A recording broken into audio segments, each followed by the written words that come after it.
السلام علیکم، امید ہے آپ سب خیریت سے ہوں گے۔ فیکٹس ود علی عابد میں آج ہم جس فیکٹ کو ریویل کریں گے وہ ہے 99 دمبیوں والا واقعہ۔ تو اسرائیلی روایات اور انجیل مقدس میں اس واقعے کے بارے میں حضرت داؤد علیہ السلام پر تہمت لگائی گئی ہے۔ پرانے صحیفے میں اگر پیدائش والے چیپٹر میں حضرت داؤد علیہ السلام کے حوالے سے اگر ہم دیکھیں گے، وہاں پر لکھا ہوا ہے کہ نعوذ باللہ ان کی نظر ایک مرتبہ اپنے ایک صحابی کی بیوی پر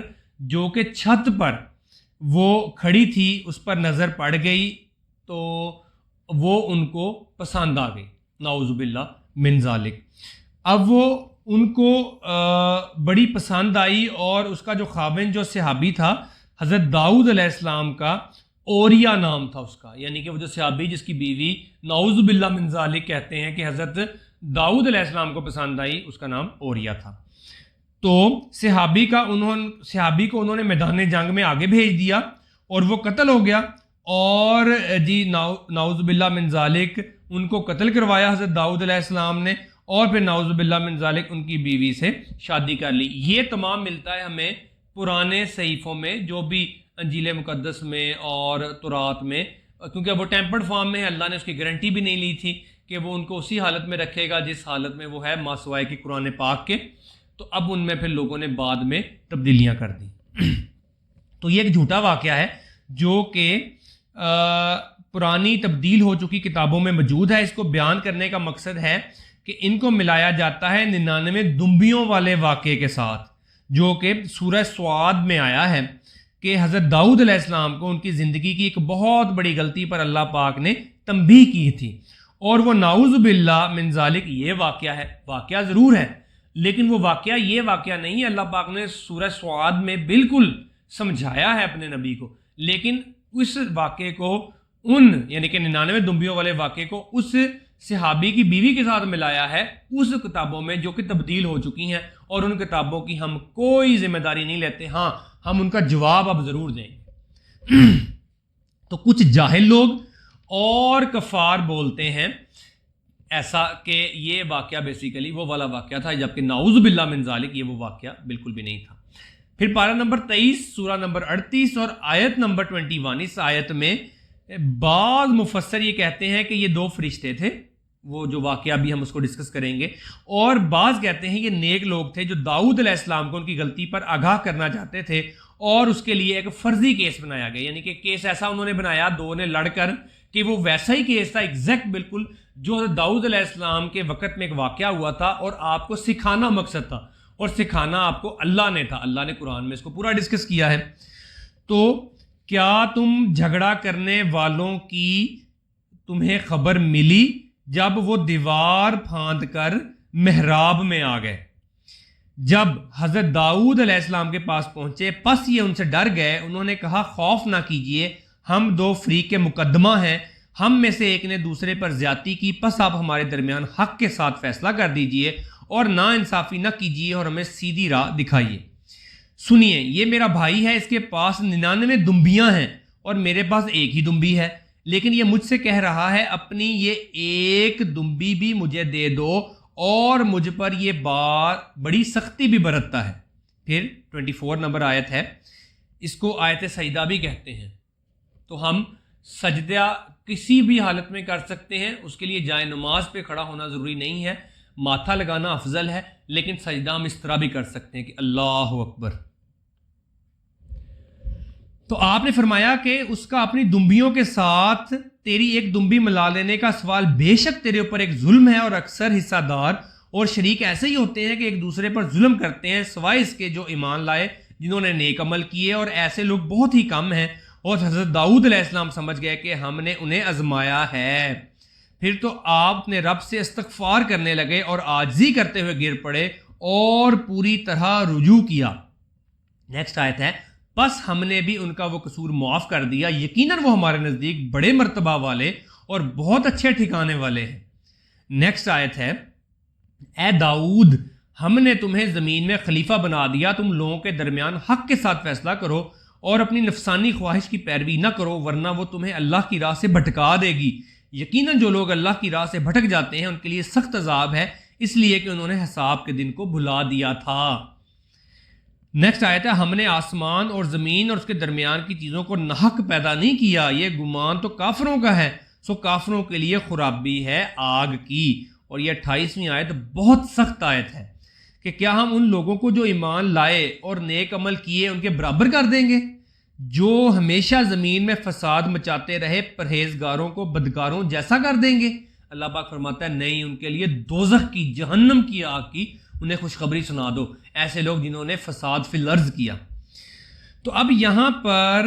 جو رنگ بھرا جاتا ہے، کچھ باطل لوگ کہتے ہیں کہ حضرت داؤد علیہ السلام کی 99 بیویاں تھیں اور ایک صحابی وہی اوریا صحابی ہے، یہ ایک بیوی اس کی تھی، آپ علیہ السلام اپنی 100 کی گنتی پوری کرنا چاہتے تھے، اس لیے آپ ان کو ساتھ رکھنا چاہتے تھے، تو صحابی کو مروا دیا، ان کی بیوی سے شادی کر لی، اور پھر اللہ تعالیٰ نے ان کو یہ احساس دلایا کہ تم نے غلطی کی ہے۔ نعوذ باللہ من ذالک، نبی ایسا ہو ہی نہیں سکتا، نبی تو سب سے زیادہ پرہیزگار اور اللہ سے ڈرنے والا ہوتا ہے، اور نبی تو ایک ایسا اپنے وقت کا ایک شاہکار ہوتا ہے اللہ پاک کا، جو اللہ کا ریپرزنٹیٹیو ہوتا ہے۔ تو اب جب کہ اللہ تعالیٰ اس بات کو یہاں پر چھوڑ چکا ہے، قرآن میں اللہ نے اتنا ہی ذکر کیا ہے، تو ہم اس کو واقعی کو غلط رنگ کیوں دے رہے ہیں؟ یا ہمارے وہ لوگ جو جاہل لوگ ہیں یا کفار نے تو پھر یہ حرکت کرنی ہے۔ تو داؤد علیہ السلام نبی بھی ہیں، اور تمام انبیاء، رسول اور پیغمبر پر ایمان لانا، ماننا، ان کی عزت کرنا اور ان کے لیے عزت اور عصمت برقرار رکھنا، ان کی عزت اور عصمت اور برقرار رکھنے کے لیے لڑنا اور ہر طرح کا پیرا دینا ہم پر لازم ہے۔ ہم تب ہی مسلمان ہو سکتے ہیں جب ہم ہر نبی، پیغمبر اور رسول کی عزت کریں گے۔ اس لیے ہمیں چاہیے کہ اس واقعے کو ہم بھی یہیں پر چھوڑ دیں۔ یہ ایک طبقہ بولتا ہے تو دوسرا گستاخی کرتا تھا۔ اب ہوتا کیا ہے، اپنی طرف سے اس واقعے کی باطل تعویل کی جاتی ہے اور آگے پیچھے جھوٹی باتیں بنائی جاتی ہیں، جبکہ حقیقت یہ ہے کہ سب سے پرانی جو تفسیر ہے، تفسیر ابن جریر امام طبری کی، انہوں نے کہا کہ ابن عباس رضی اللہ تعالیٰ عنہ کا قول نقل کیا کہ ایسا نہیں ہوا تھا، یہ ایسا واقعہ تھا، واقعہ کچھ یوں تھا کہ اس زمانے میں یہ رائج تھا کہ اگر کسی شخص کو کسی کی بیوی میں کوئی خوبی پتہ چلتی تو وہ اس کے سامنے آفر کرتا کہ تمہاری بیوی میں یہ خوبیاں ہیں، میں چاہتا ہوں اس سے شادی کر لوں، تم اپنے بھائی کے ساتھ حسن سلوک کرو، تم اس کو چھوڑ دو تو میں اس سے شادی کرنا چاہتا ہوں۔ ایسے باقاعدہ بالکل کلیئر کہا جاتا تھا، یعنی یہ اس وقت کا ایک نظام تھا، جیسا کہ عرب میں آج بھی یہ نظام ہے کہ آپ کسی کے گھر پر بھی جا کر اس کی بیٹی کا اس سے رشتہ مانگ سکتے ہیں کہ مجھے تمہاری بیٹی پسند ہے تو مجھے اس کا رشتہ دے دو، اور اسلام میں یہ چیز احسن بھی ہے اور بہتر بھی ہے، جبکہ یہاں ہمارے معاشرے میں یہ انڈیا، بنگلہ دیش، پاکستان میں اگر یہاں پہ جا کے کسی کے گھر اس طرح بیٹی کا رشتہ مانگا جائے تو وہ بتا دیں گے۔ تو یہ جس طرح عرب میں آج بھی ایک سسٹم رائج تھا، یہ اس وقت بنی اسرائیل میں ایک سسٹم رائج تھا۔ تو اب بنی اسرائیل میں ایک طریقہ تھا کہ کوئی کسی کی بیوی کے لیے یہ کہہ سکتا تھا، کسی کی بیوی کے لیے بھی آپ یہ کہہ سکتے ہیں۔ تو اب اس کی مثال حسن سلوک کے فارم میں ایسے ملتی ہے کہ مہاجرین ہجرت کر کے جب مدینہ تشریف لے کے گئے، یا آپ علیہ السلام کے وقت کا واقعہ ہے، تو انصار بولے کہ جن کی 2 بیویاں تھیں کہ ایک میں تمہیں دے دیتا ہوں پسند کے بعد، ٹھیک ہے، اب یہ دیکھو کتنی بڑی تھی کہ جس کی 2 بیویاں تھیں اس نے کہا پسند کے بعد میں ایک تمہیں دے دیتا ہوں۔ تو واقعہ ایسے تھا، اس واقعے کے بعد اللہ پاک نے تنبیہ کی، اور 99 زیادتی کے لیے استعمال ہوتا ہے، یہ نہیں ہوتا کہ حضرت داؤد علیہ السلام کی گن کر 99 بیویاں تھیں، ایسا نہیں تھا کہ 1 2 3 4 5 6 99 ایک زیادہ لفظ استعمال ہوتا ہے، بہت سے بیویوں کے معنوں میں استعمال ہوتا ہے۔ اور اگر 99 بیویاں تھیں بھی، ہم فرض کرتے ہیں 99 بیویاں تھیں بھی، تو کیا تھا، اس شریعت میں تو جائز تھا۔ یہ تو شریعت محمدیہ میں آ کے اس چیز پر اللہ پاک نے 4 کے اوپر آ کے ریسٹرکشن لگائی ہے، اس سے پیچھے تو جائز تھا، لیکن اللہ پاک نے داؤد علیہ السلام کو چونکہ فضیلت دی تھی تو ان کو تنبیہ بھی کر دی۔ سنن نسائی میں حدیث موجود ہے کہ عبداللہ ابن سرا یہ ان 4 بندوں میں سے تھا جس کے بارے میں آپ علیہ السلام نے فرمایا تھا کہ غلاف کعبہ میں بھی اگر چھپے ہوئے ہوں تو ان کو قتل کر دینا۔ ان میں سے ایک اکرمہ ابن ابی جہل بھی تھا جو بھاگ گیا، اور رستے میں سمندری طوفان آ گیا، سب اللہ کو پکارنا شروع ہو گئے۔ ان کو کہا کہ کہو اللہ سے کہ وہ مدد طلب کی جائے، تو وہاں پہ انہوں نے کہا کہ تم اللہ سے مدد طلب کر رہے ہو بتوں کو چھوڑ کر، تو انہوں نے فرمایا کہ اب اس مقام پر اللہ کے سوا کوئی مدد کر بھی نہیں سکتا۔ تو انہوں نے پھر اللہ سے دعا کی، اللہ پاک نے ان کو اس پانی کے طوفانی عذاب سے پھر بچا لیا۔